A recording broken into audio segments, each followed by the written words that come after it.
So magandang umaga po sa ating lahat, no? Mga farm, andito tayo ngayon sa barangay Manggalang, Binyangan, Quezon po.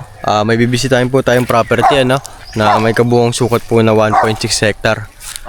Tara po mga farm, samahan po ninyo kami na bisitahin yung property, no? So ayun na mga ka-farm, bali andito na po tayo sa mismong property, ano. Kung makikita nyo po, ito po yung property mismo. Ayan, pababa po yan.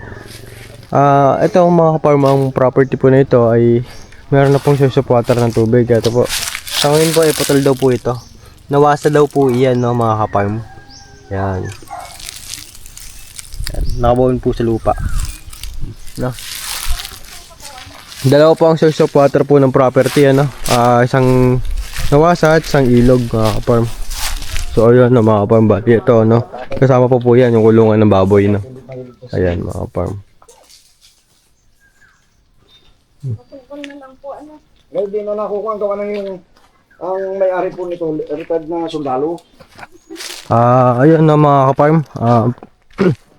Bali, dito na tayo sa mismong daanan papunta sa kabila, no, mga ka-farm. Itong property po along Barangay Road, no. Yung pinasukan po namin kanina yun po yung isa sa daanan, no. Ito naman pong dinadaanan natin ngayon, papunta po sa kabilang daanan to. Along Barangay Road daw po itong property, ano. Kaya kung makikita nyo, medyo masukal pa po ito. Yung mismong loob ng property, yung gitna. Itong lupa na to, na dinadaan namin ngayon, ipasok naman po yung sasakyan dito, no. Makikita nyo po. Yan, 4-wheels accessible po yan. Kaso nga lang po, malupa, no, farm. Lalaparan alam mo po ng semento ito, kung sakali. Baba.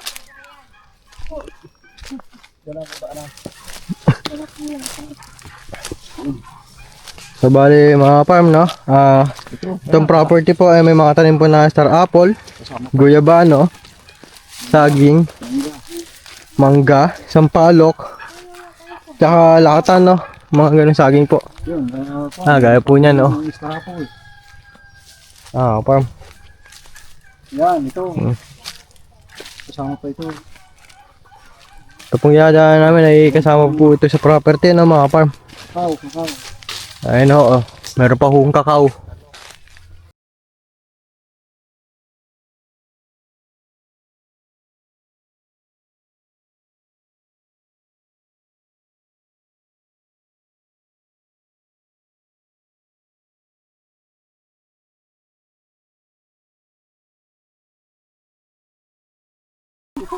Ayan.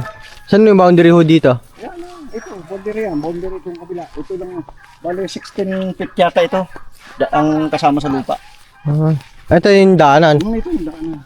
Bali, mga ka-farm, yan po yung mismong daanan ng property, Kasama na sa property niya.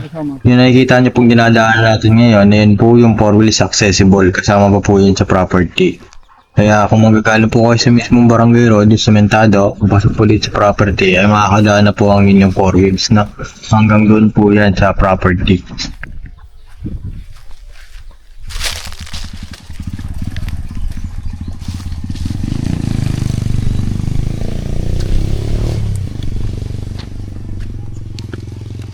Yan, kasama yan.